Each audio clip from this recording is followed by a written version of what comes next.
Get informed and updated on issues around you and the globe as well. KkTv. Naye ndowooza nga bw'eri enkola yaffe njala kutandikira wano wammanga.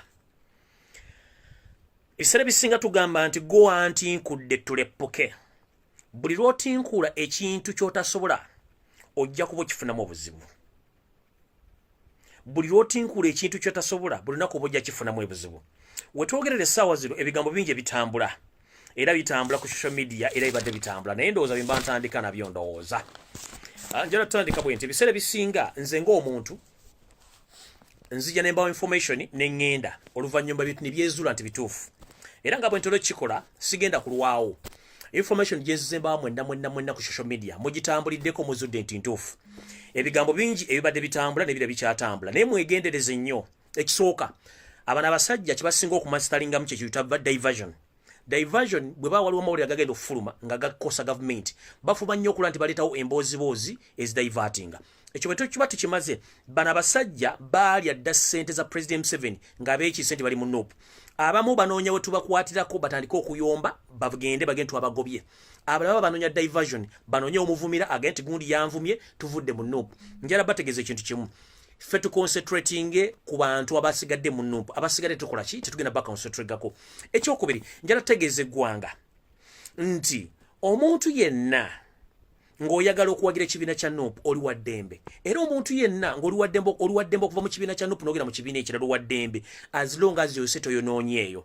Mumpulidde bulungi kubanga ebigambo bingi ebitambula abantu bataboogera ebigambo bingi nenga nabaga nti omuntu yenna lyaseeteza President Museveni zimusuula eddalu era agwa eddalu.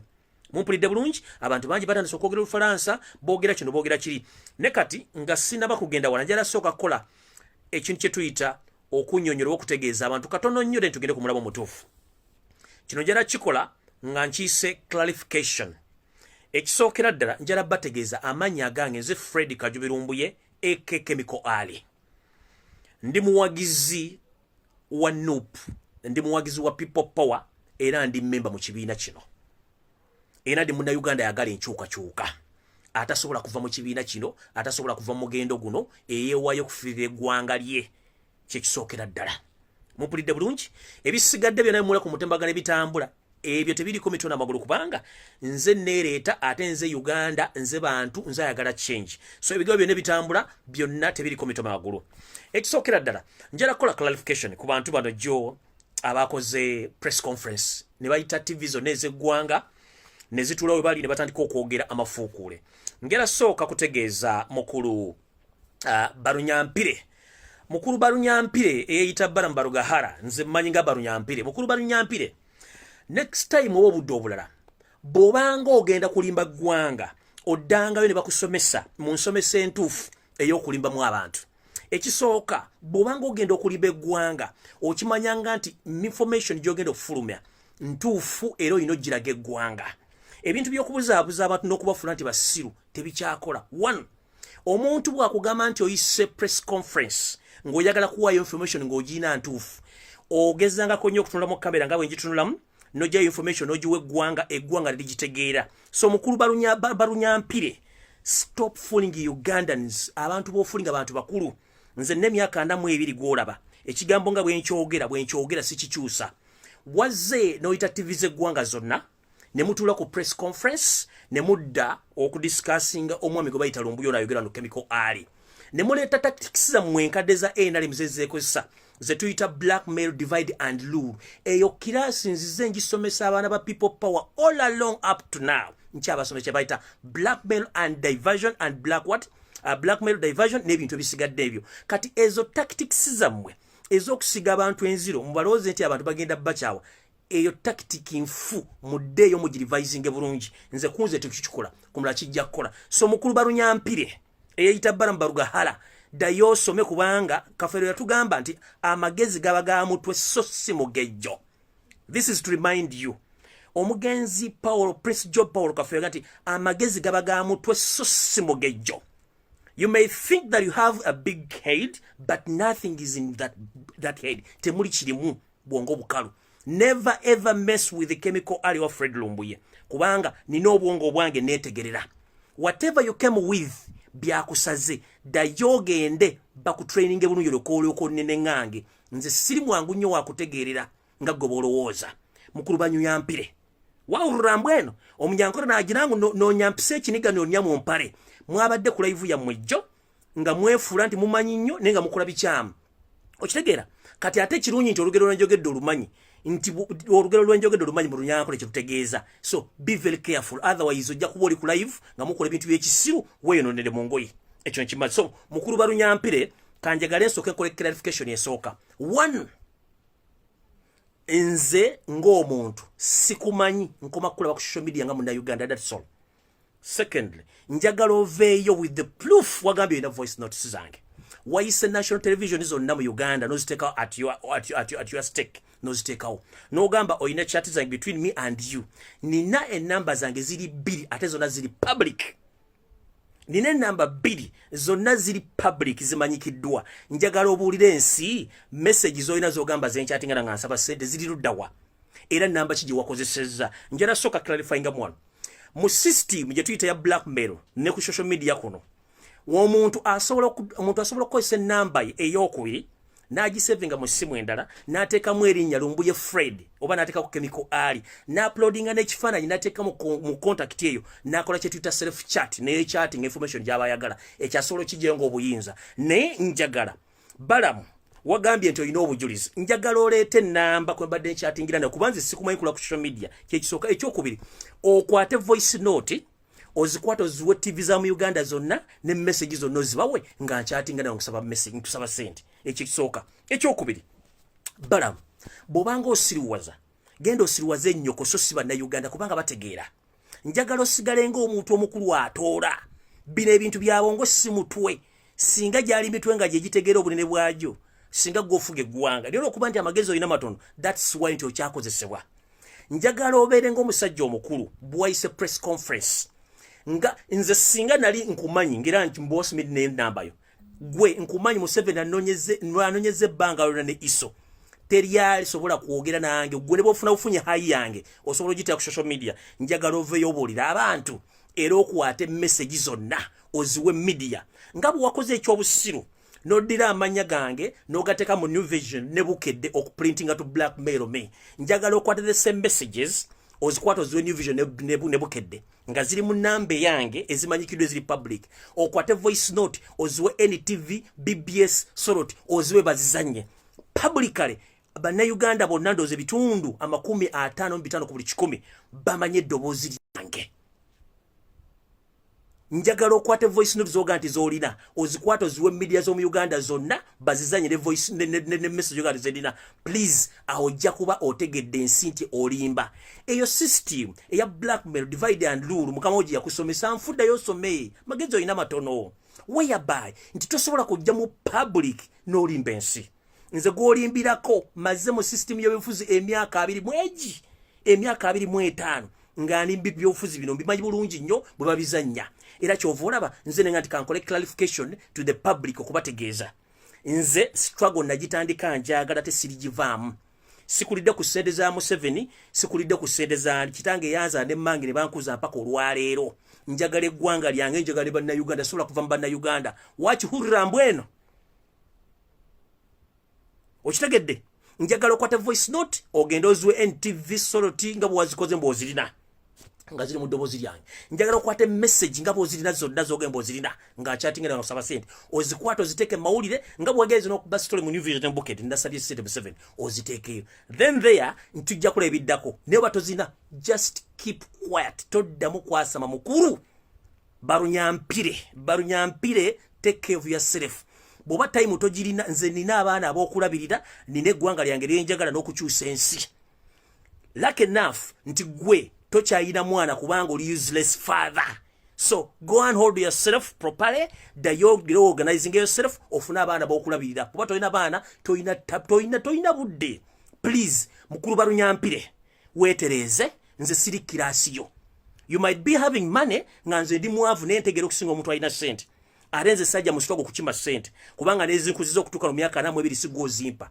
to remind you omuntu alyasereza President Museveni agweddalu with immediate effect bone mwadde sente za bwe mwadde sente ze mubalaba nawe kenyiro limu guwa ddalu ekyo kimanyi nti you are mad ekyo kimanyi buli alasereza Museveni agwe ddalu I'm not ready to run mad I'm not ready to behave like a ghost kubanga nkyayina future nene nnyo maaso nkyayina okwagala eggwanga lyange so mukulu Barunyampire please wetereze olidde bulungi wetereze essimu zange ziri public the reason as to why nti nze nagaana okwekweka nenteeka simu zange ku public zibeereko ekyokubiri najja nezijjo face yange buli kyenjogera nkicalculatinga nkimanyi sisobola kwekweka ekyokusatu gwenga gwe omuntu omukulu njagala kukubulira next time obanga olimba mugende mulabe video ya mukulu Barunyampire bwe yabadde ayogera he was hiding his faces he was hiding his face nga yambadde maski atula bwati tasobola kutula mu kamera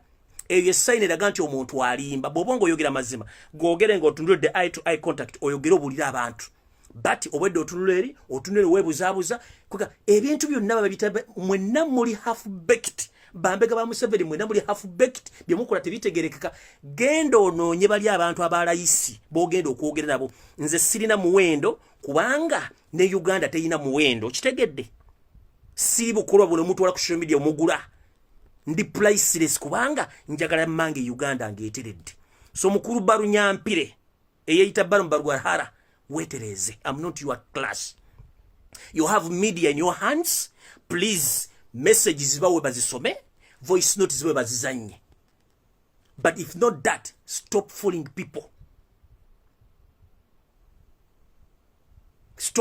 people nze siri wa kirasi siri wa luzanya luo lya sentezo mugure yeddalu ebyo tujja bisingana nyenze maso oyo nkumaliriza kubanga n'ebintu bingi nnyo ebyokola njagala kukola clarification endera ku bantu bano era bwe babadde njagala kwogera ku jjajja wange ono omukulu basajja bivule njagala kwogera katono nnyo mukulu ebbanga liweze nga nze nkwogerako mbabuulira eggwanga nti omusajja wadde ayogera nnyo ebigambo byeyogera si bituufu musajja akolera NRM nenga abadde okyekwesa until then bwavuddeyo no signing anogenda mu NRM wayogedde ebigambo bingi nsula ku street sirina wensula sima biki ebyo nno si kye kyandibadde ekikulu naye ekikulu kyandibadde nti wegendereze nnyo ebigambo byeyogera ng'oli mu public kubanga emyaka gyo bagibala kuba nti otegeera bw'otuuka mu myaka gy'abajjajja nga tokyategeera kiba kitegeeza obuvubuka bwakusala n'emyaka gyo gyakusala sigenda kubuulira bingi nnyo okujja okutegeeza ekintu kimu ozenga oyogera ebigambo bingi nnyo ng'olumba President Museveni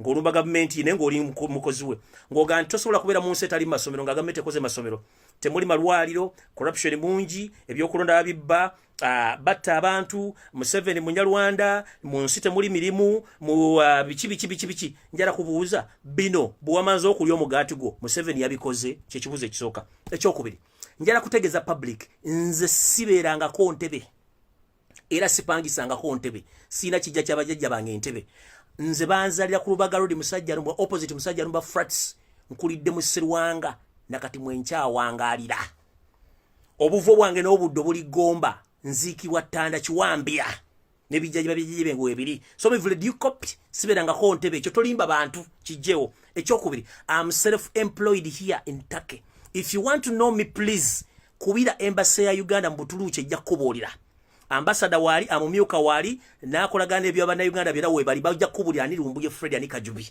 boba bikulemye wakyaliwo omwami eyaveeno nga yali yakwasaganya ensonga z'abana Uganda go bayita Kalule Kagodo Kasujja musajja wa NRM he will tell you exactly who I am ekirala osobola okubira ambassador Johnson Orwa ye ambassador wa Uganda e Russia ajja kubulira Kajubi Fred yani mbadde mukulembeze one for almost 5 years buli structure y'obufuzi eri wano ey'obukulembeze nze nagiteka mu place so please bobanga oyagala kulimba bantu na blackmailing ako kafu I'm very difficult to understand era tonsobola tekuli mwe kumwagena konsobola eno just mbadde clarification kubira embassy ya wano eya Uganda mutake ejja kubulira Lumbuye yani I'm self-employed sinonya mulimu nekozesa nina family nina abaana bendabirira mbadde wano almost for 8 years sisaba sibanja terya manja sisaba sibanja tebamanja sina gwe manja sina manja I'm self-employed kati yokasasiro na gwayogedde please consult the embassy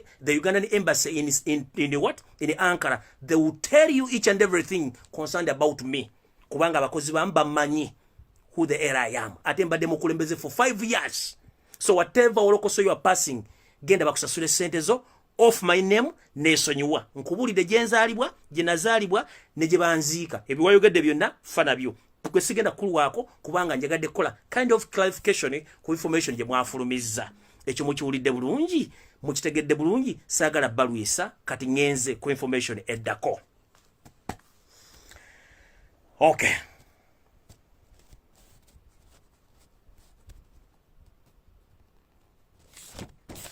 Abomba mazi sigenda balwako.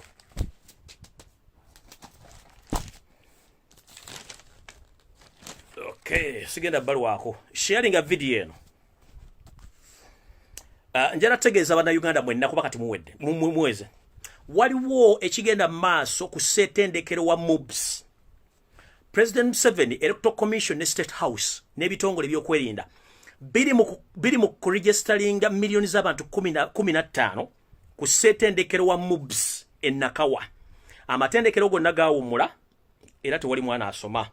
Naye ebizungirizi byange ne bambega bange baŋŋambye nti mu MUBS mulimu teeka egenda maaso. President Museveni ya ordering Electoral Commission n'ebitongole by'okwerinda okutandika okukola bakole data entry y'abalonzi abawera million 15 nga bagenda okolwe bagenda zikola babenga abantu balonda.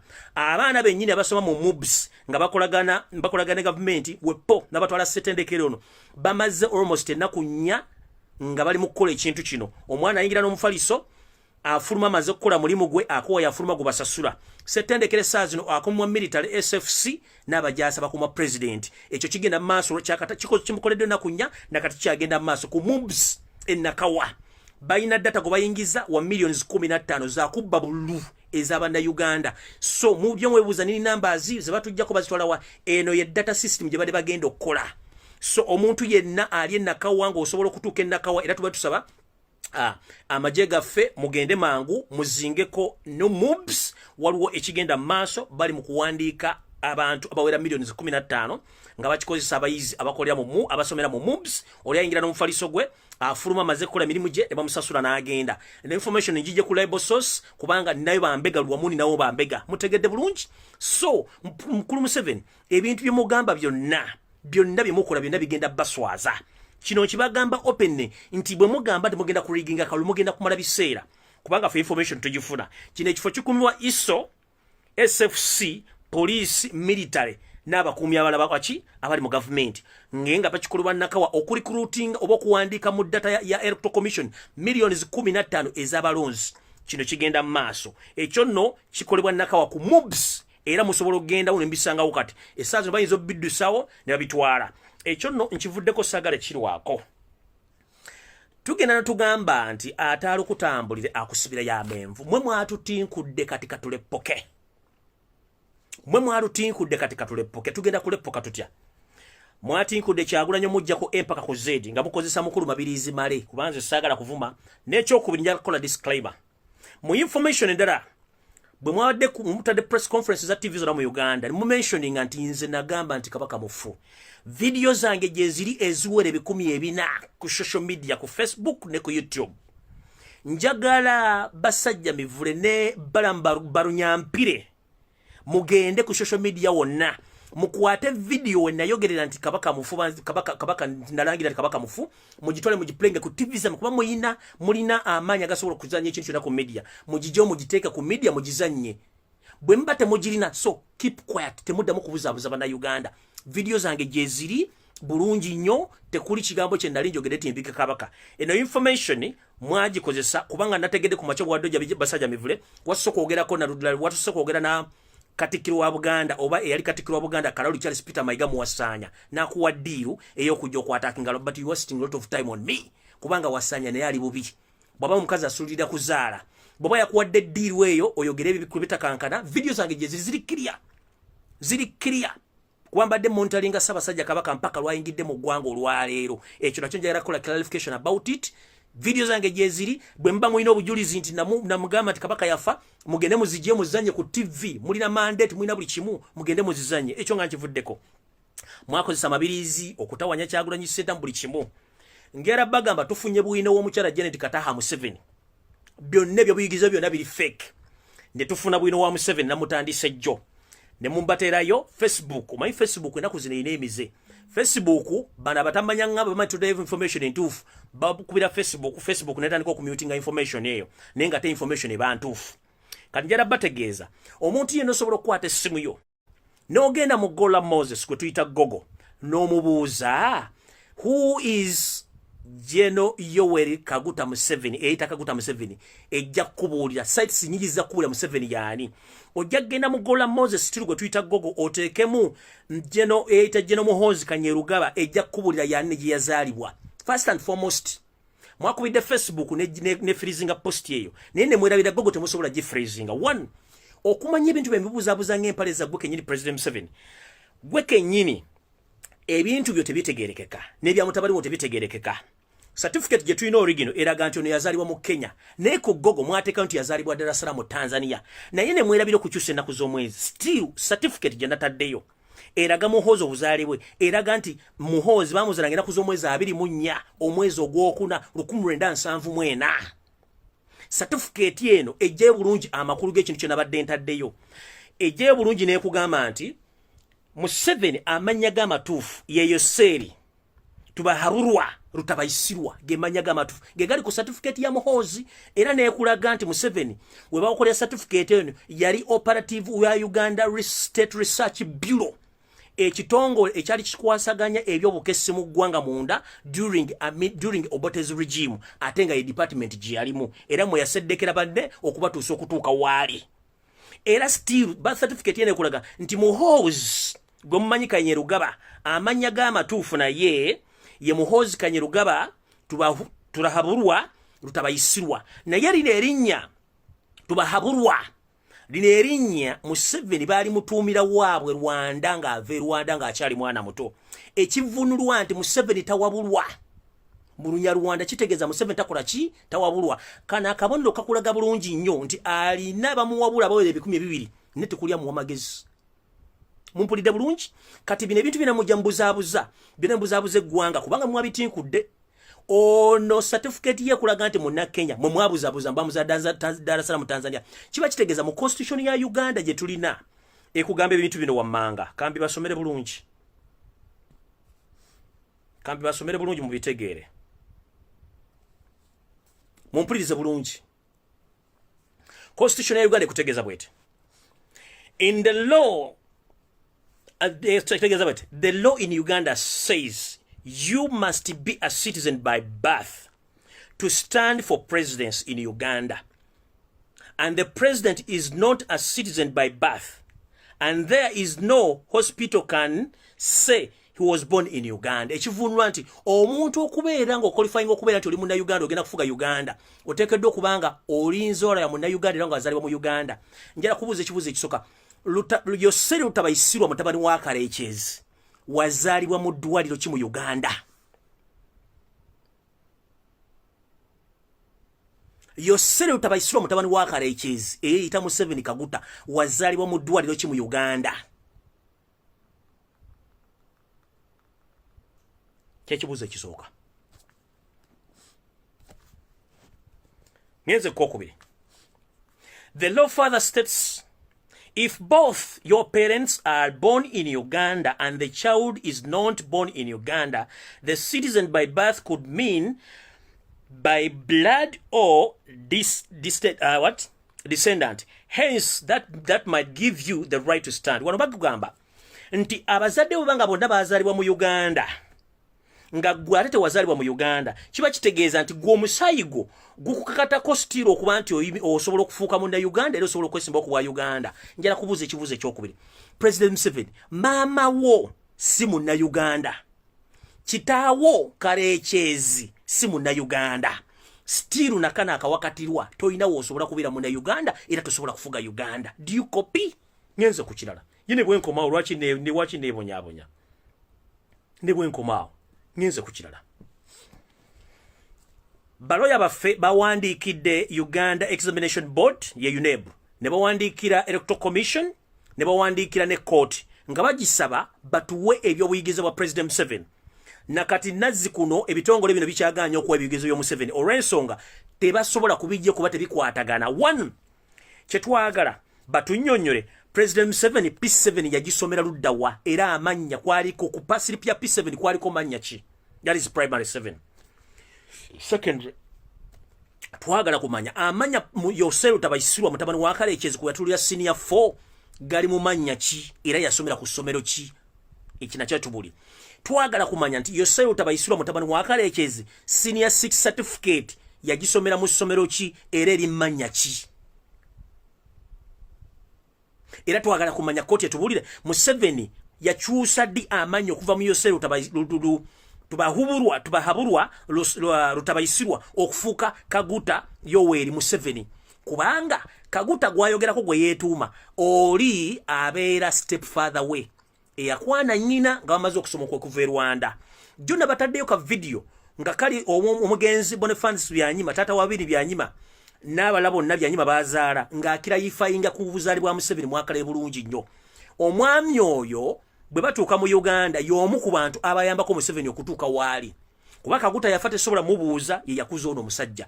Kati yona akugamba nti amanya ga Museveni gamanyisige gana ga Museveni era akimanyi bulungi. Ekyo mwakitegedde bulungi ne mukifuna bulungi. Kati twagala kumanya Museveni mubadde mufuge eggwanga lino nga baani.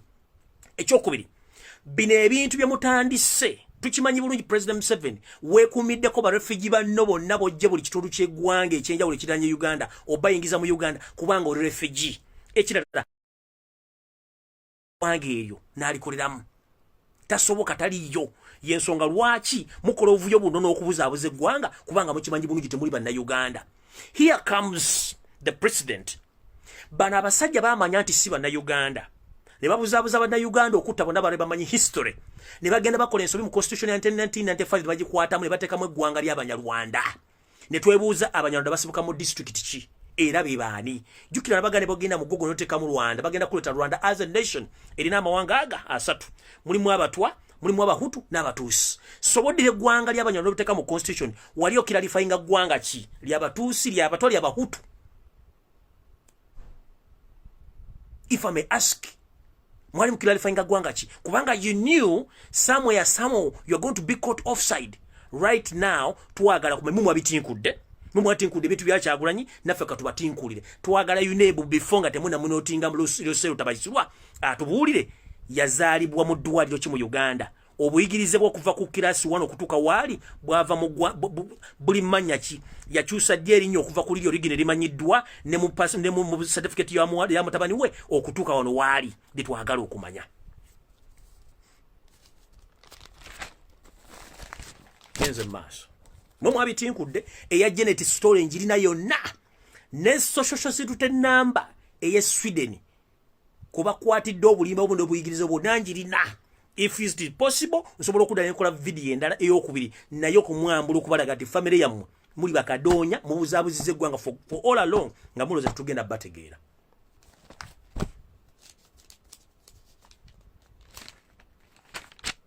Kati video etandise lichi badde kigula lugi video etandise.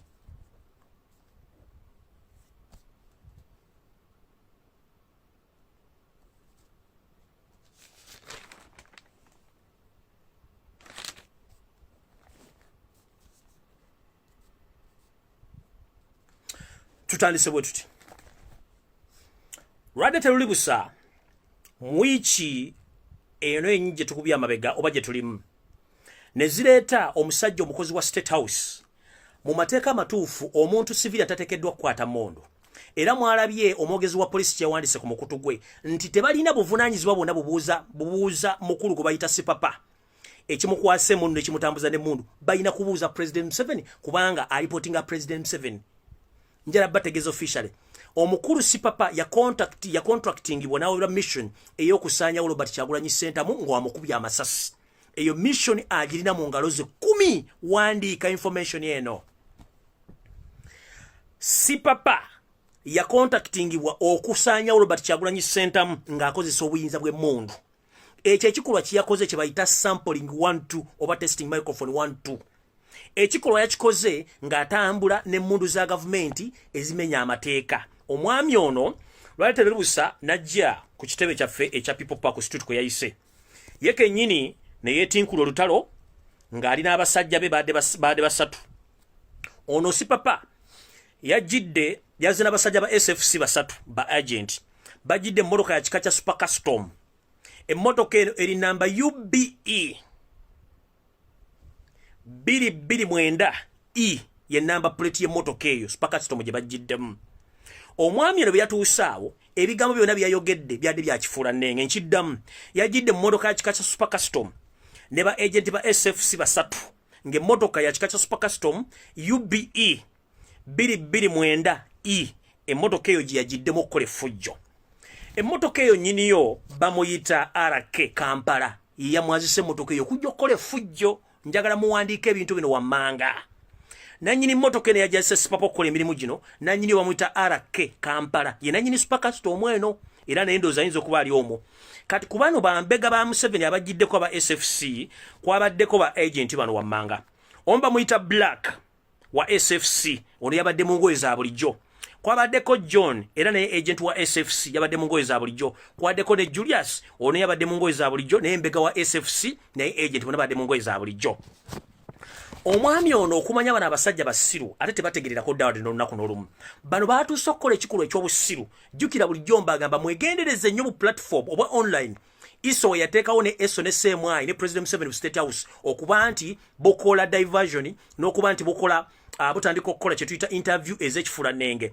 Mwalabye incident eno bwe yaguddewo ani yasusse oku interviewinga Mukulisi Papa yabadde omuvubuka gwe bayita Simego bayita Ibulake Mukasa. Nabagamba ono nyina akola mu State House ne mbaga nti ono muvubuka mukozi wa state era n'ebintu byakola abikola on behalf of state.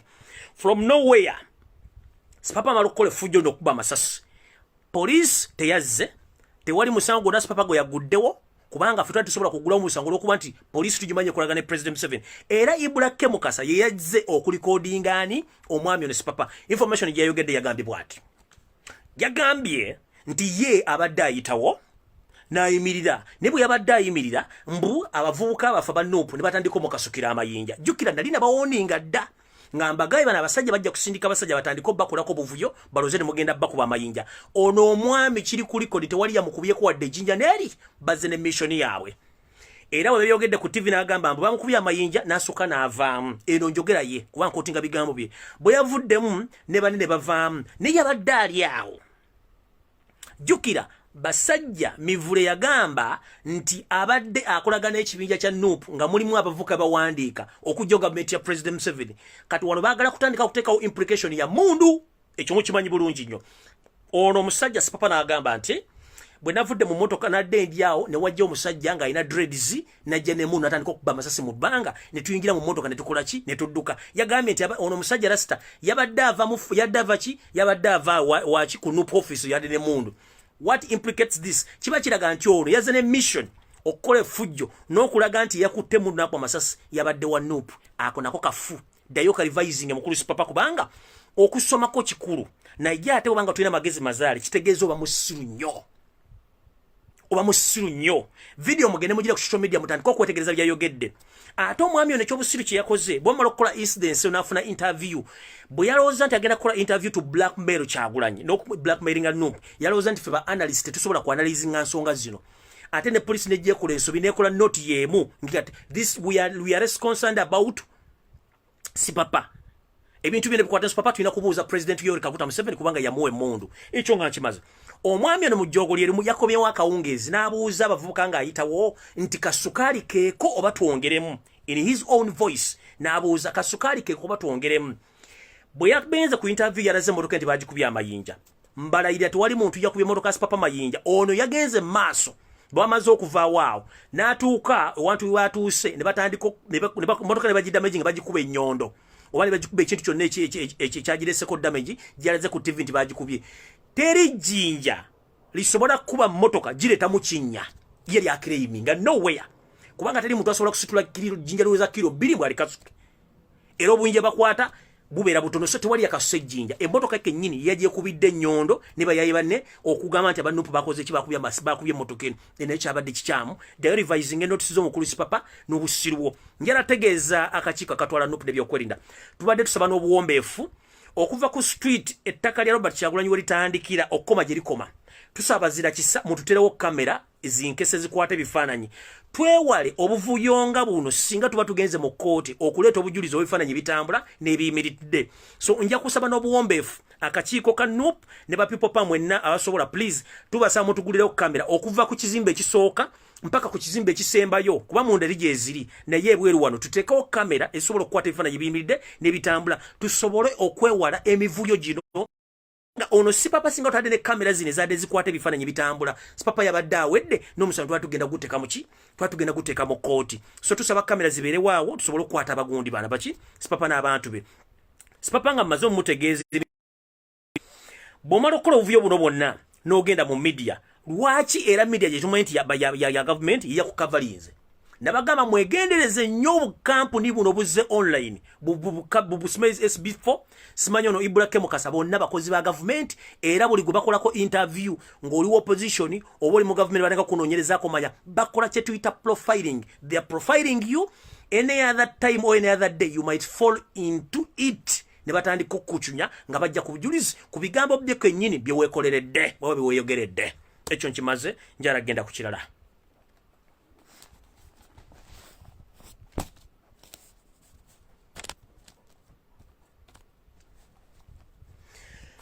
kimenya amateeka mu constitution ya Uganda omuntu yenna civilian okutambula ne mundu nga toli wa maje kimenya tteeka nkiddamu omuntu yenna civilian okutambula ne mundu nga toli wa maje era essaawa zino singa si papa yabadde tali ku mission yakwagala kukyanga alina kugeza kuno kufuna Kyagulanyi ko mutta si papa yandibadde ali mu kkomera ng'awoza emisango gy'okubeera ne mundu mu bukyamu naye polisi nga byabagamba nti balina okubuuza President Museveni that's why si papa tebannamukwata era tebalina kye baakoze mwegendereze nnyo abantu bano era njala bategeeza omuntu yenna asanga si papa ng'aliraanye ekitebe kya N.U.P oba ng'alina ekintu kyonna kulwana na N.U.P please mutegere mission egyalina yakumaliza Robert Kyagulanyi kisera mission ziri ssatu emu ya accident okumaliza Kyagulanyi emu ya butwa endala ya shoot and kill kati eya shoot and kill bagikwasa ani si papa information dayiro njala kusaba owekitiibwa Robert Kyagulanyi Sentamu mukama wange tukumanyi oyagala nnyo abantu oyagala enkyukakyuka naye tukitegeddeko nti abantu abamu bosinkana ne wokubisana by'ebifaananyi bino ebifaananyi bitundanga gonja w'omulwera mu State House ekifaananyi kiwasembayo okwekubyanga munywa kacaayi mu lujjaalwo ekifaananyi kino kyavuddemu ssente eziwera obukadde 400 era nyini kyo gweekubya nakyo yafuna ssente so mbadde nkusaba ebifaananyi bino nga binadde kusema okusooka ebifaananyi bino bisoko bikendere kubanga buli ajja okufuna ekifaananyi aba yeetunda mu state nti nsobola okusisinkana omuntu ono era bagezaako nnyo okuleetera abantu okusemberera basobole okuba nti bakutuusaako obulabe obw'ekika ekyawaggulu mbadde nkusaba please kino ekintu kiveewo era kikome ekyo nno nkitegedde nkimaliriza bulungi era okukibategeeza njagala genda ku message eri kurusho nnyo njagala mumpulirize nnyo saagala muntu ababuzaabuza ku nsonga zino wammanga olwaleero akakiiko ka N.U.P kavuddeyo lunye buteesagga ne kababuulira ebisaanyizo obukwakkulizo n'emitendera gyonna egiyitibwamu omuntu okufuna kaadi ya N.U.P ey'okwesimbawo njala kutegeeza public ne bannayuganda mwenna omuntu yenna eyesimbyewo ngalooza nti wa N.U.P ng'okozesa double colors oba colors ez'enjawulo ku kifaananyi kyo nga siza N.U.P please weetereze ng'obudde bukyali toyira wogenda kuyitadde mu kamyufu ka N.U.P N.U.P ekozesa kala zaayo emmyufu eza bbululu n'enjeru ne ambuleera buli muntu yina gumulabako ng'ayina posta ng'erimu kale ezisukka mu za N.U.P oyo moolo wa President Museveni tukimanyi bulungi nnyo abantu bangi nnyo abazze nga beerimbika mu kibiina kya N.U.P okwambala enkofiira emmyufu naye ng'ebikolwa biraga nti baki baludda luli lwa gavumenti nga basindiseeyo nabateereddeyo kalero ka post ke nabateereddeyo ku makya omukyala abadde ayambadde obulungi nga yatuusirizza bulungi credentials z'ekibiina kya N.U.P ka post kadde example entuufu semukubira campaign naye omuntu yenna nga muwagizi wa N.U.P wa kibiina kya N.U.P ateekeddwa okuba ne kala zino wammanga enjeru emmyufu eya bbululu era nga ayina manvuuli eri mu kala ezaffe tewali ekintu kyonna kyeyitibwa nti kale esukkamu eyo era oli bwabanga alina posta naye oba yambadde enkofiira ya people power ali mu kifo kikyamu ndowooza bategezza bulungi nnyo mutegedde bulungi nnyo n'ekyo nkimaze kati njala genda ku nsonga endala akakiiko akakwasaganya ebyokulonda mu N.U.P kabadde keerufu nnyo ensonga kazoogedde nga tewali muntu n'omu yeesiseemu era muziwulidde bulungi. Okusookera njala sooka kuba disclaimer eno before ngenda okulambula ensonga zino wammanga. Tukimanyi nti DP mukozi wa Museveni ng'ekibiina. Tukimanyi bulungi nti FDC mukozi wa Museveni ng'ekibiina. Baatusigamu ensigo enkyamu okutubeeramu okukyankalanya. Era bwe muwulira essaawa ina bayinza okukyuka ne bagende wa Museveni. Well and good, bali free okugenda. Naye okukyankalanya kigenda kukoma olwaleero. Ngenda kusaba nti. Ngenda sooka kuba disclaimer. Ekisooka. Omuntu yenna anaavaayo ne yeekubira akalango ku social media before the nomination nga tezinnaggwa oyo abeera mall. Nkiddamu. Omuntu yenna yeekubira obulango musime banyimye kadi biki ng'obudde bukyali kubanga nfunye information eri abantu abatandise okusosolwa bloggers okutandika okudisorganizinga nomination system eno nga beekubira obulango balumba Kyagulanyi musimanyi aleseewo abaana baswagolinze nabo kale bagenda ziwa abantu balala biki mbabuulira that is false information and blackmailing and tarnishing N.U.P as a party because mu N.U.P for your information tetunnakola nomination. Kyekisookera ddala tewannabaawo nomination tewali guba wadde kadi ya N.U.P kwagenda kwesimbira. Kyekisookera ddala omuntu yenna atandika okugula ba bloggers batandikira omukolera ebintu bino before nominations alina kye yeenoonyeza. Ekirala zino nkola clarification. Omuntu yenna anaavaayo n'agaana okukkiriziganya n'ebivudde mu kamifu ka N.U.P n'otandika okukola diversion ng'ovuma ogerega otabula abantu okola confusion with immediate effect tugenda kukulangiriranga mall. Kubanga you knew exactly wogenda okwesimba nga waliwo omuntu asukka mu omu. Whereby exactly okimanyi nti abantu babasukka mu omu wabeerawo okuvuganya. Okuvuganya kuno kubeerako awangula. Awangula era omukongratulatinga ati munnange we bali kuyitamu.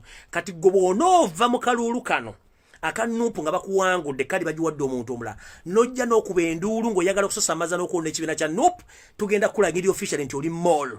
Kubanga information tugimanyi babateekamu ku ssaawa envanyuma nga akalulu kabasudde oba akabifu kabasudde mujje mutandika okukuba sisiri tumukooye mukuba ekyakyala ng'obukoko basazeeko omutwe mutandika okwogera folofoto muno n'ekibiina kya N.U.P mutubategereddewo ate information ngibaweereddewo before esigadde ennaku 17 okutandika akamyufu ka N.U.P naye omuli omuntu yenna nga akyakyala nga akamyufu kawedde nga ate akimanyi for information that any competition involves two people but wabeerawo winner omu so the winner takes it all.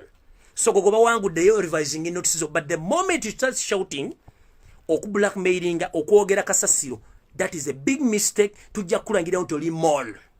Mukiwulidde bulungi ekyo nkimaze ngenze ku kirala.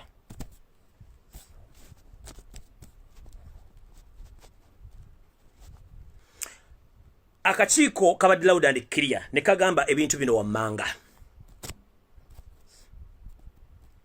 nti candidate yenna agenda okwesimba mu kamyufu ka N.U.P oteekeddwa okuba ng'olina obuyigirize obujja mu kifo ky'ogenda okwesimbamu era mukitegedde bulungi.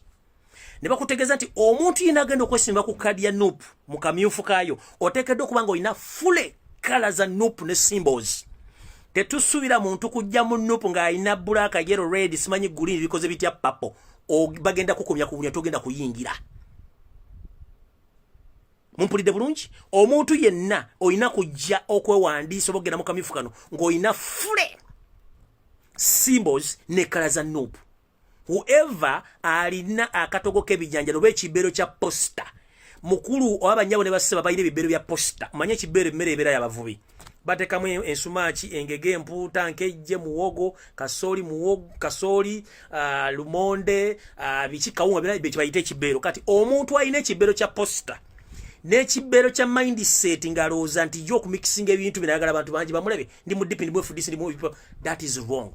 Twetaaga omuntu nga muntamu tugenda fumbamu mpuuta yeyo mpuuta akawo twagala ka mpuutage babagambye buterevu nti omuntu yenna okujja okwesimba mu kamyufu ka N.U.P oteekeddwa okuba ng'olina kale entuufu nga ne posita zo zonna zisoma nti oli waki oli wa N.U.P. Ekyo nkimaze.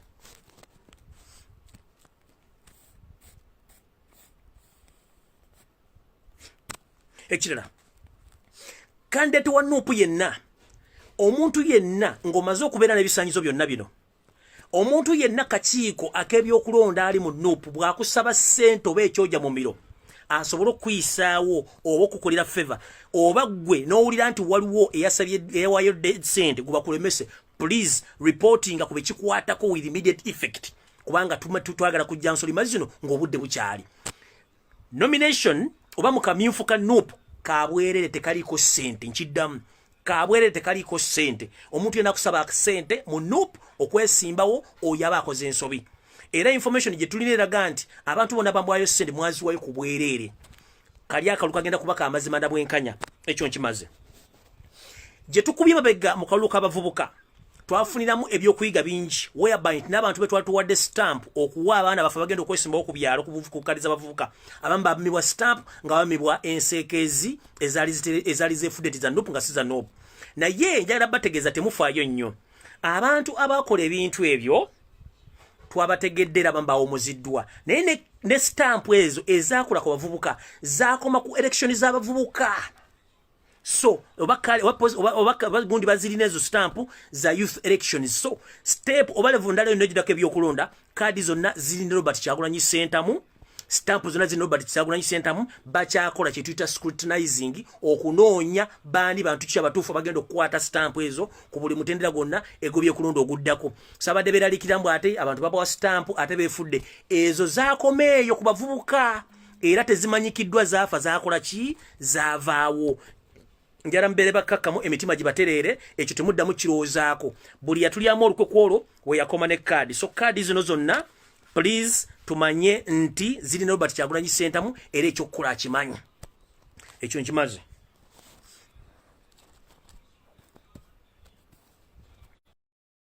Ekirala tukimanyi bulunye nti Yosero tabayisirwa mutabani wa Karekyezi atamanyi buzaale bwa atamanyi na gyava. Tukimanyi bulungi nti wasindika bambega bangi nnyo okonfuse gabanda Uganda era n'okonfuse ekibiina kya N.U.P. Naye njala kibagaba n'abantu bano nze gwolaba abantu bannimyeko empindi ku mabega okuba nti mbagenda mu ntalo nabo kye tuyita bato n'ekigaana. Nze okugenda mu bato sirina kyenfiirwa, naye waliwo kye tuyita diversion and confusion. Buli lwemba nga ngenze ku social media nga ngenze kulwana muntu etandi baddewo nga tetulina ebira bingi ebinyo okukola. Kati nze okukola diversion n'entalo zino zebaagala okunteekamu, abantu abamu baagala nnyo tugende mu ntalo bave balangira nti afe tusaze mu N.U.P batuvuma, teri akuvuma twogera mazima. So nze okukola bato ne 1,370 sina gwe ngenda genda naye mu bato oba mugenda sigale mu firimu zammwe kubanze sina budde bwammwe. Mukitegedde bulungi. Kati ba morals mwenna Museveni be yasimba mu people power ndooza akadde kamwe kaweddeko mwandibadde muvango obudde bukyali kubanga ekijja kumwe tewali akimanyi. Era mwandibadde mugenda ngo obudde bukyali kuba mutandise okwejjayo omuntu yambye mujjayo omukwomu. Ate nkidda buli lwasereza President Museveni ogweddalu otandika okwogera ebigambo bitakwatagana weesekereza oyiika endusu totegeera obaluka kuga ebintu bwe bitu buli lwasereza President Museveni sinnatuuka ku ssa lyakubaluka na kuyuka ndusu. Nkyali n'obuvunaanyizibwa bya famire yange n'eggwanga lyo banga litereera. Era ndi munna Uganda ayagala Uganda ayagala enkyukakyuka. Mukitegedde bulungi. So sisobola kuva mu struggle mu injiri ate sobola nze struggle ate mwe struggle era mu Uganda nange nze Uganda nze struggle na mwe struggle. Sisobola kwetunda bwentyo kubanga Uganda yange mwenzaalibwa njagala change. So wona abadde bakola olokoso bikisime biga ebyo na Museveni abadde abikosa okuva mwaka gwa China okuva myaka gyensanvu nga zakola kye tuyita divide and rule, blackmail and punishing and blackmail. Kubanga njala babulirako ka history katono nnyo tuleke tugende maaso. Omugenzi Idi Amin Dada ebikolobero byonna bamusiba konti yabikola teyabikola. Ebitundu 65 ku buli 10 ebikolobero bivumisa Amin Yosero tabayisura mutawano wa Karekyezi yabikola. Nkiddamu ebitundu 65 ku buli 10 ebikolobero baga nti Idi Amin Dada yabikola. Museveni eyita Museveni Kaguta yakola ebikolo bino ng'asinzire Tanzania ne bajaje banne kubanga bano ba pirates abatayina address mu Uganda bibakola ebikolo bino. So bano okujja okukola diversion and blackmail okugamba ekintu kiteeko kirumirumbu yenze tewali kinuma nina emyaka ejura ntegeera mwabategeera era nabagamba mwegendereze nnyo ekintu kyonna nga tekivudde mu kampu yo kivudde mu kampu endera nga ya NRM. Don't take it kubanga baagala bakusika eriyo bakumalemu amaanyi. Tewali muntu yenna agenda basika eriyo okujjako NRM. Nkiddamu n'ekirala ekintu kyona bakiba kifulumidde ku platform ya NRM nga implicating N.U.P nti eriyo ba morals ABCD. Please DJ Pulo mugende mpola, ekyo kibera diversion is super olw'ensonga babaagala mulumbe abantu bamwe bwe mmalo balumba beetamwe bamale bakole ki badduke. Kati the moment bumula ebintu biri bagende gundi yali desede gundi yali desede gundi yagenze, please musooke musale pressure kubanga the moment bali bakiteekayo babaagala bakubisa bwe mmalo bakubisa mweke nyini mwetomere. Kati we mwetomera mufuna mistrust mumwe kenyine mutandika okwekuba mu ebituli no oba oli akitadde ku mukutu gwenale moba kisomye ku TV simayi gundi yakyuse until Rwanaja ne bagamba nti bamulangirira agenze mu NRM. But at the moment please tuba tubateekako amaaso. Kino ekintu ekyetukubaganya twetomere please nakirabemu kirimu side effect whereby tujja tuuka okwekuba ffena twemalewo. Mumpulira bulungi? Tujja tuuka okwekuba ffena twemalewo kubanga mu 7 kino kyekintu kyasinga okutegeera batomere bakubaganye bayolo batwale lumu. So njara bategeza ekintu kyonna nga kivudde ku platform ya NRM mukireke kitambule kifire yeyo until ng'omuntu avuddeyo bamwanivirinze mu NRM ng'agenze. Ate nabo bagenze we should concentrate on our own business kubanga eyawukana ku mugendo yefuuka kaasa. So tetugenda kufolowinga kaasa, tulina kufolowinga Robert Kyagulanyi Center. Mumpulidde bulungi? Era nja basaba kino ekintu mu 7 ya kisingo kitegeeramu n'okukifunamu kyetuyita diversion, blackmail, divide and rule. Ekyo yakina master ne ku myaka gino egy'obukadde akyakitegeera yensonga lwaki ayina ba agent bangi okubanga bakola ebintu bino wammanga. So njagala kubategeeza please bino ebintu byonna mu birabe bulabi mpaka ng'oli bamwanivirinze n'agenda mu NRM. Bw'aba akyali eno microscope tumwetegereze nga naye kennyini bwe yeerongoosa, otherwise twandikoonagana nga ne Robert Kyagulanyi Center mu tumukubiddemu olw'ensonga emirundi gye buvuddeko batukanoga nti Robert Kyagulanyi yasulawo sitago yajitu n'agenda mu America n'agula amayumba n'atwala mukazi we. Kyagenda okuvaayo ng'omusajja yagenze kutambuza ku baana be na mukazi we nadda ekyo ne kivaawo. Bakugambye lunye Simanyi Kyagulanyi agenda mu State House atambula ng'Abasiraamu nayingira State House ekiro nabagamba bemba mwagala kwabya Robert Kyagulanyi agenda mu State House. Please mulete footage State House okuva ku luggi oluyingire ku State House olufuluma waliwo kamera ezikwata amaloboozi ezikwata efaananyi mu kaladi ezikwata buli kimu wakitembireeta okitegeera okuleeta proof. So babagamba ebintu bino nammwe ne muggwamu essuubi nti njagala bategeeza guno omuzannyo gwo mulimu ogwa diversion confusion mu 7 yasinga ogutegeera okitegeera. So omuntu yenna gwe mulaba ku social media ng'alumba Kyagulanyi mukitegeere nti akola nsobi. One, nina omusajja gwe njagala okutegeeza muganda wange Edmizaya wakoze video nagiwulidde ng'olumba Robert Kyagulanyi Center nti agenda kuwa kadi abantu abakajja mu N.U.P aleka abaana bamukoleredde ebbanga atakusiruwaza. Let me ask one simple question Mr. Edmizaya kuba manyi kwoli kunerawulira. At first wavumanga Robert Kyagulanyi Center nga tomwagala, then you changed your minds n'ogamba omuwagira. Bw'oba omanyi amateeka g'ebyokulonda n'ebyobufuzi mu political parties akakiiko k'ebyokulonda ke kalina mandate okulangirira ni afunye kadi okusinzira ku competition eberi in between these candidates. Gwe okuvaayo n'ogamba nti Kyagulanyi Robert Kyagulanyi musiru musimanya avudde mbanabe simanya wagidde abakazi abasajja bapya. Please tolina mandate ekuvumisa Robert Kyagulanyi Center to the extent omuyita omusiru oba mbu simanyi yakutegeerera. Oyina endowooza yo ng'omuntu omu oyina akaluko kamu nga nze bwe nkalina.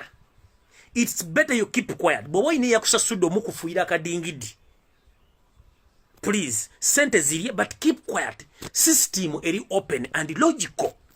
It's a competition and the winner takes it all. Tugenda mu battle eyakamyufu ne tulonda ideas aina qualification aina buli kimu asinga ya wangula asigadde oyina kwegatta kwoli ne tugenda ku kintu oba n'ogenda ku kintu ekirala. But please okuyita Robert Kyagulanyi Center mu musiru mbusimanyi awagira abantu abakajja n'aleka abaana babatolinze bebakubye emiggo bakubye tear gas. Please abafire lwero si bakola mu State House, abafire lwero si balina arcade mu Kampala, abafire lwero si baguze ettaka lya Buganda lino ddimalawo, abafire lwero si basima amafuta gehoima. Eno struggle ekwatako omuntu lwero wa munyindo ne bwe mbanje ogedde wano zigwe mulimu gwange nawo omulimu gwo kwogera gwe mulimu gwe struggle gyolina. So confusing and diverting people and abusing Kyagulanyi, it won't work. Bw'oba ina go supporting and people power mu N.U.P mu weak tactics ngeri jayinza kuwangula mu kamifu, but attacking Robert Kyagulanyi as a person kubanga si your commission, he is the president. talina yadde mandate egamba nti onajje. No, akakiiko akakwasibwa okulondesa abagenda okwesimbawo ke kalina mandate. Never ever attack Robert Kyagulanyi again to those issues of Electoral Commission. He's less concerned about that. This is to inform you. I'm not abusing you, but I'm informing you. Because this is a political party which is well structured. Era ina abakulembeze bayo abakola ebintu bino. Naye please tukusaba n'obuwombeefu. Sikulumbye, sikuvumye nkubuulira kubanga nawuliriza video yo. Ngolinga akola confusion ne diversion okuleeta obutakkaanya wakati w'abawagizi n'abagenda okwesa mu people power.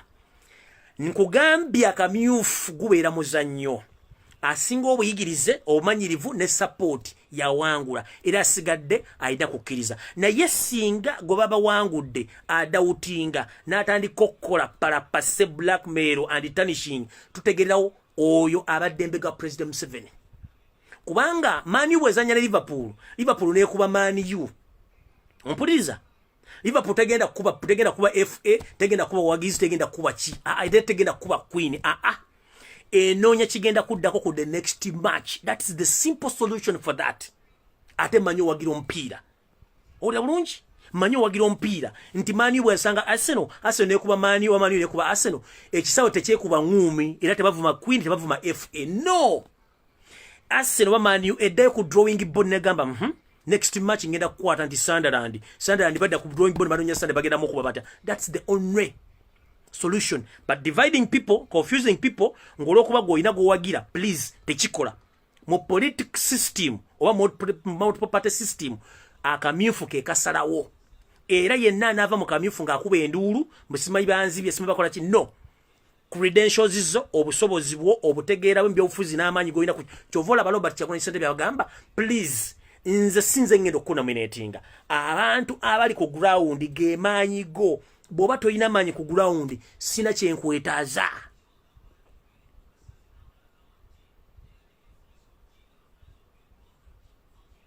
Robert Kyagulanyi yakugamba nti nze sinze ngendo okulonda. Abagenda okulonda abantu bogenda okukiikirira. The moment they accept that you are the suitable candidates, you are suitable candidate, jangu mu akamyufu kikagenda okusalawo ani ali suitable. Ebintu byonna bya corruption ebya rigging byavudde kubanga bamaze okukatereeza akakiiko. So mukulu edimizanja kusaba muganda wange gwe tukola omulimu gw'ogumu gwa blogger, please oli legendary mu system eno. Njagala omanye system ya kamyufu bakatambula toba na side ate tolumba Kyagulanyi Robert Ssentamu okumuyita omusiru simanyi akutegerera simanyi kiki. Wakoze video jeri ku social media yabadde mbi nnyo. Yobadde respect you disrespect you disrespect Kyagulanyi Robert Ssentamu n'omumalamu ekitiibwa n'omumalamu supu kubanga gubadde olina gwewagira okitegeera. So bino mbadde nkusaba birekenga bibiri anaabawangudde n'abaakoze eki anaabawangudde omu. Mukitegedde bulungi? So stop disrespecting Mr. Robert Kyagulanyi Ssentamu because he is less concerned about the electoral system in N.U.P. He is the president. Emirimu alina mingi nnyo. Oyidde muganda wange alina emirimu mingi nnyo. So nga njagala genda ku kirala. Sorry.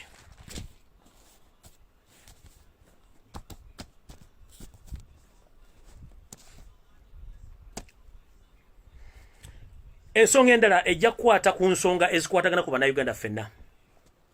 Muwulidde video gye nva okuteekayo nti President Museveni yalagidde ebibanda by'omunda byonna ebikola embaawo n'okulanda embaawo batandike okuwunda kye tuyita batons ezigenda okukozesebwa batamanya ngamba okuba bannayuganda.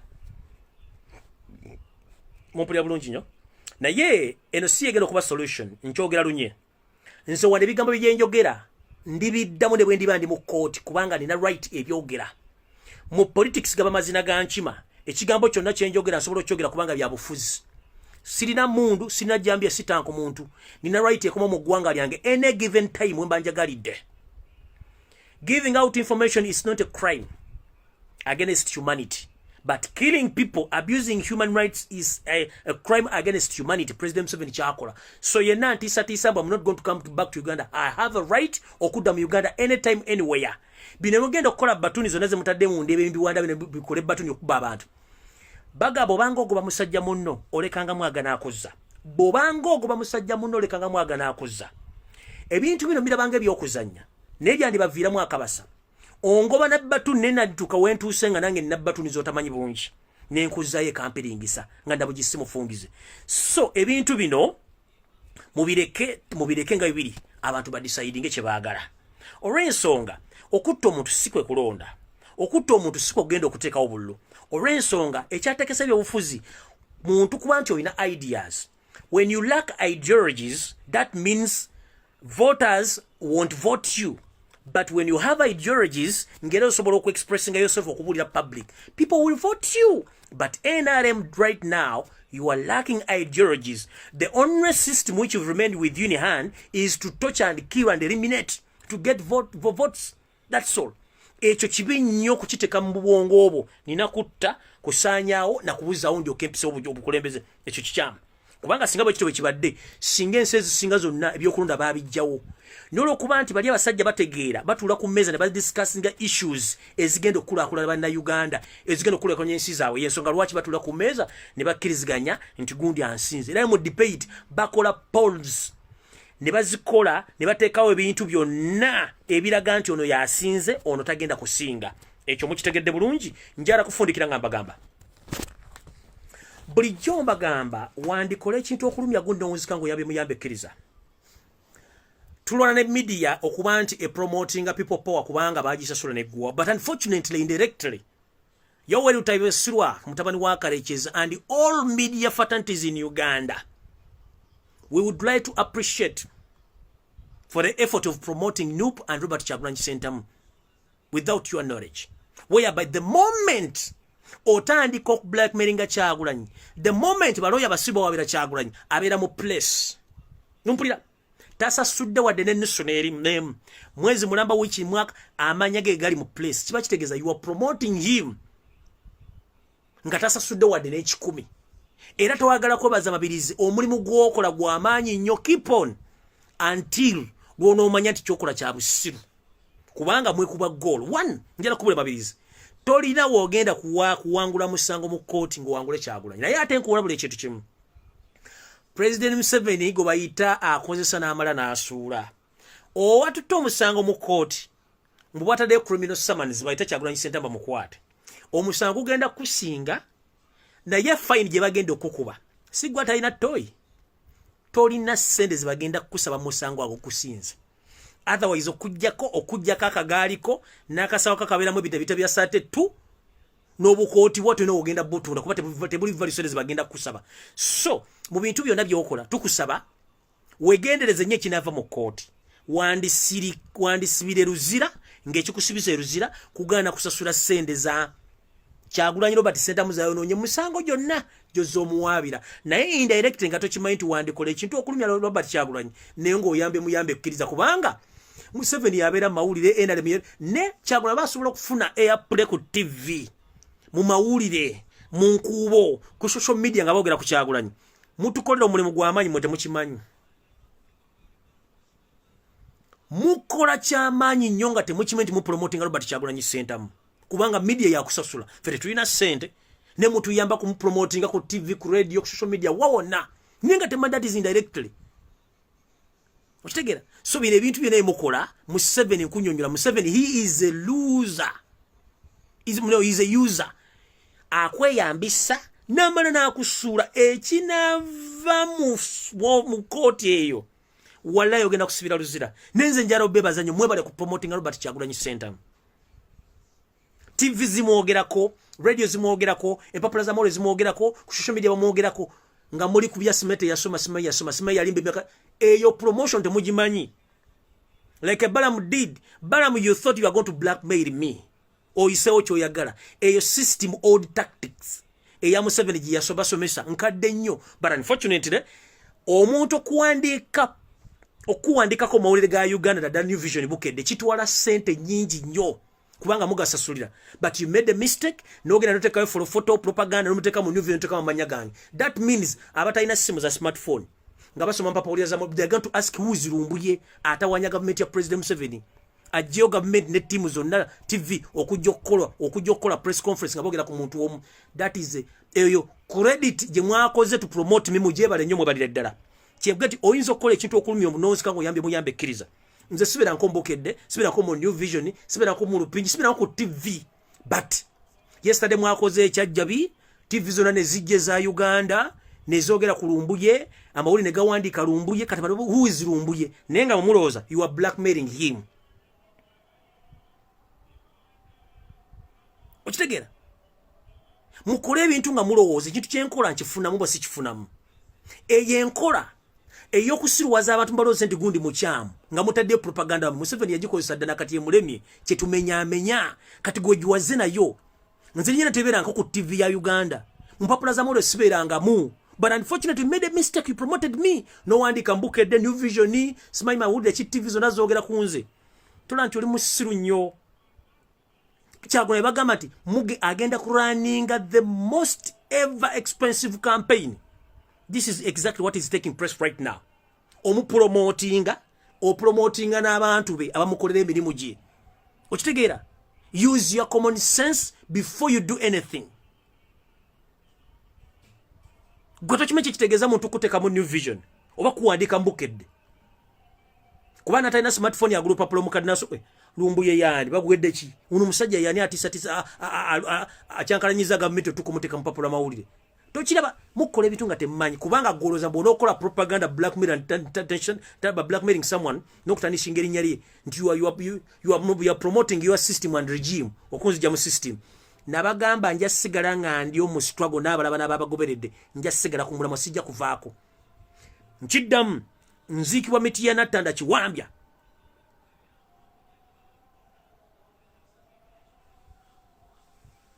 I'm ready today for this for my nation and I'm still in this game paka Uganda ngekyuse. Nziikibwa miti ya Nattanda Kiwambya nga wakave Walumbe Ttanda ku katale kilomita emu nga wakava katale Ttanda akawalumbe ku lusozi Katunumba ngolengera ku Bukoma gye basima amayinja obulako kilometers 6 okutuuka wa honorable Zaake Butebi wenziikibwa ku maini ku kubo kwennyini. Ekikulaga nti ne omugenda okunziika nga nganyo kulya sente zammwe kuba sijja ziri njagala Uganda nkulazeewo okukakasa ndi mu struggle.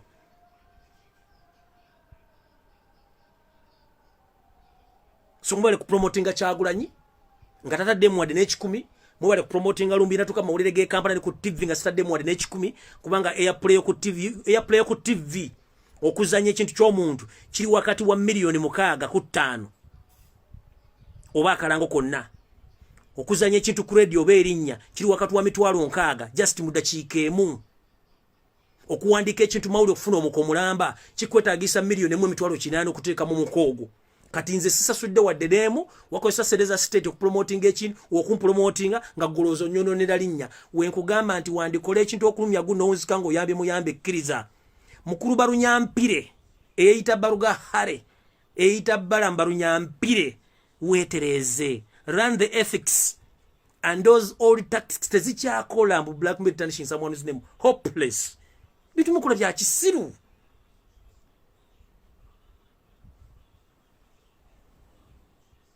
One mudemulize ennyimba z'abasudde buli kimu yakyogerako weekiri mpasi dunya yajogerako weeri nakugamba nti wandikola ekintu okulumya guno olyango oyambe muyambe kkiriza muli ku Kyagulanyi muzzeeno kumbe mu promoting ali mawulire tavaamu from Monday up to Friday buli muntu wabikula esimu mu Kyagulanyi mu promoting buli muntu agula amawulire muli mu Kyagulanyi buli muntu ali ku TV buli jawuli ateka oba taddeko channel kikuliko Kyagulanyi naye nga mukikola ku muntu tanishinga linnyali naye nga temu promotinga.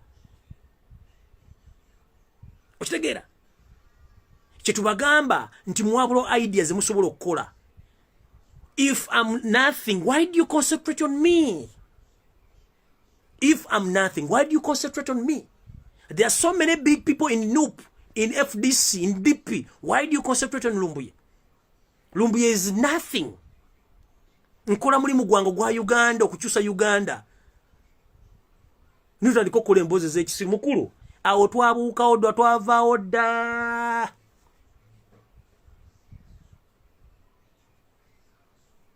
Olira nze siri ready kugwa ddalu nga bali asereza mu 7 kubanga akyayira emyaka egy'okukola n'abaana b'okuzaala.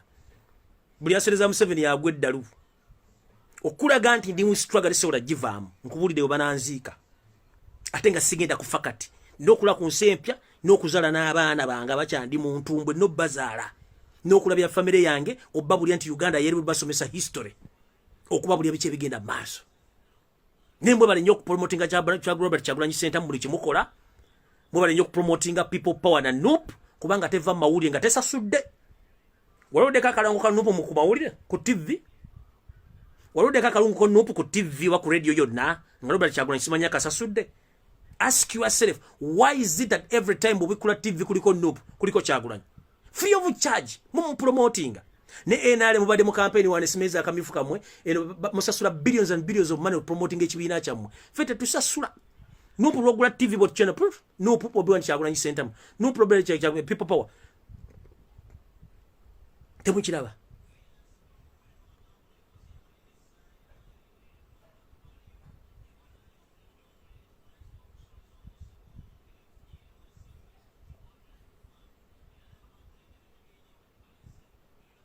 gwenjagala mbulyo TV Robert Kyagulanyi Center mjali yasa zisudeko akalango bagenda kuzanya akalango ka N.U.P oba ka people power teriyo nebuli ogula TV kuliko N.U.P Robert Kyagulanyi Center mu people power buli ogula TV oba radio kuliko Robert na mawulire go nega yigala kuliko Robert Kyagulanyi Center tana sasula de n'ekikumi n'eki tasasula ko de n'ekikumi n'eki n'ekimu kubanga mwe bimukola okulozesa abantu nti kibogo Robert Kyagulanyi Center mu mfu oba mu kyamu mba mu promotinga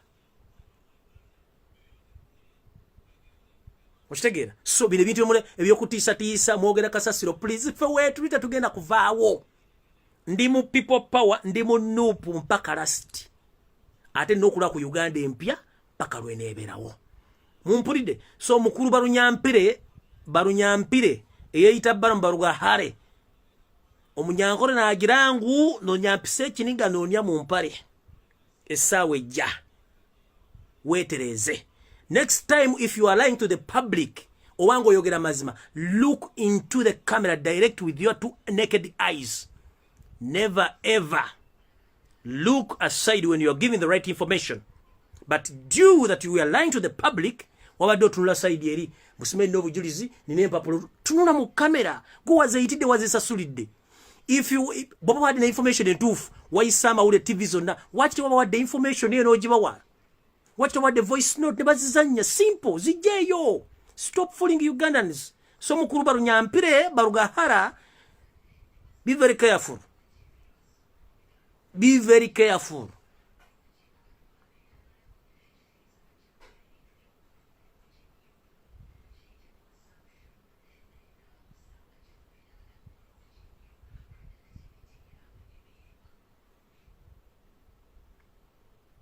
Mukuru barambaru nyampire wetereze ndiddamu barambaru nyampire stay in line and cool yourself esende zino zoli mugwange zo mu musoro zoli mukwonona genda uziconcentrating eko kola emirimu gye byofuzi bive mutu kwato bisobola sagala kumala ko budde but unfortunately I have to leave abantu by information that if possible tomorrow I might come back and I expose Janet Kataha mu 7 his education baka kunefojere ye nabade mu kusoma nekyamujja okwesimba okuwa N.U.P bamuleta mfule Minister of Education information nagifunye ne number ya social security number eye student ba investigator ko bakoledde okuzula bino byonna bafojere so mujja bifuna bulungi nnyo so bakulu banemba lamusiza nnyo mukaba 13 ampera mu mugambo oyo amulabyeko oli gwoliko mazima wanvu ebiyasoko okusoma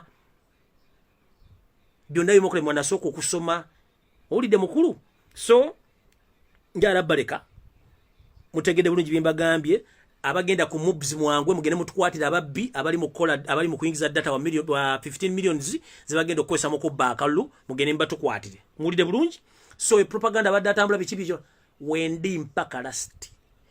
I'm here to give level to those who think they are mafias in Uganda.